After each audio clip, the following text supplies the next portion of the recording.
Hello, and welcome to part 2 of Grief Baking, where we attempt to make a gluten-free cutout cookie recipe from my family cookbook.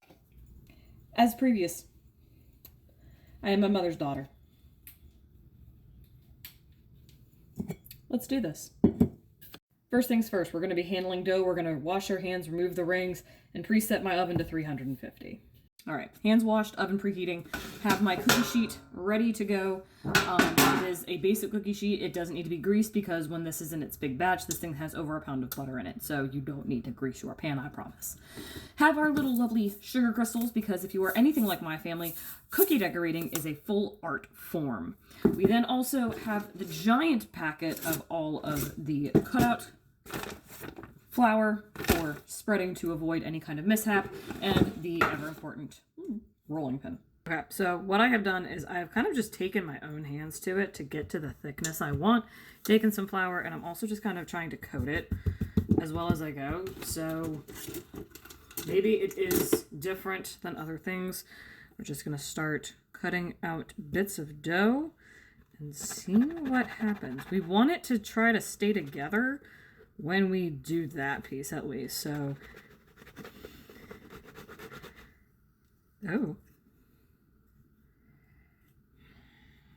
sort of. So, if you notice, this is not what it was not even 2 seconds ago. So we are losing our structural integrity and it is not wanting to stay together. So I think, as it should be, it should look like this. It should have some kind of formation and look like that, but even you can see this is just melting on here. It's not even doing anything. So I have a couple options. One, I can put this back into the fridge in the hopes that it will firm up and move it higher in my fridge. I kind of had it on the lowest area because that's what was open in my fridge. But I think it may just need to go somewhere else. I really don't want to just ditch the batch. And honestly, I've kind of thought about doing what my family does because this is how it usually gets when we are at the tail end of the dough, like the dough is dying on us. What we end up doing in my family is we just take some flour, we take this, and we just roll it into balls, and then we decorate the balls, and they end up just looking like a little pressed circle thing, which is nowhere near as fun as a freaking, Santa or a train or whatever for Christmas. But I want to make sure that the taste is right, and I don't know if it is the moisture that's getting in, if it is, I don't know what it is. The only thing, now, maybe it's the towel, because you have to cover it. And I'm thinking out loud, you TikTok, so just accept it. Maybe it's the towel, because I am using a microfiber towel, so maybe there's too much moisture getting into it, and I use a thicker towel. There are a lot of things, and gluten-free dough is what it is. But this is why we do test batches, is because that should not be happening. But it tastes right. And welcome to gluten-free baking. Welcome to gluten-free baking, when you can get your dough where it needs to be taste-wise, but it will not fucking cooperate with you. Patricia! Forgive that. I've made an executive decision. I'm going to put this back in the bowl. I'm going to put it in my freezer. And then we will see what happens.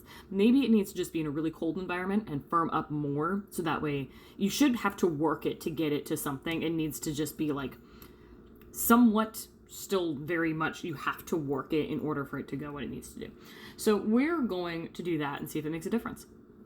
And I guess there will be a part 3. So clearly, if you're seeing me, we don't have a part 3 just yet. There will be one. I have decided to move forward from the times, and instead of using a towel, I have put the dough into a full air-locked container. So basically a piece of Tupperware, put it in there, sealed it tight, and it is on the top ring of my fridge. It is on the coldest setting, so I literally can't bump the chill up any higher on that, and we'll hope that that firms up the dough. But I decided to do the tried and true method, and we have just made some little things. I tried a couple different shapes, as it were, and we're going to taste test, at least to see if baking-wise it tastes like it should.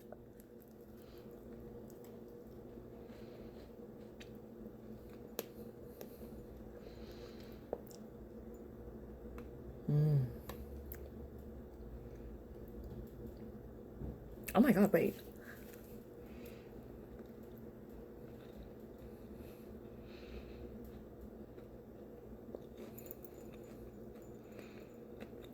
That's got to be it. That is freaking delicious. That may be one of the better. Damn.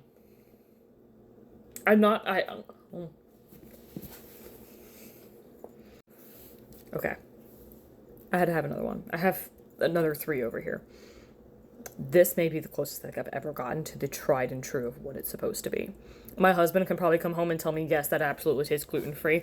But for me, that's pretty damn close. So, now if only we can get that dough to cooperate.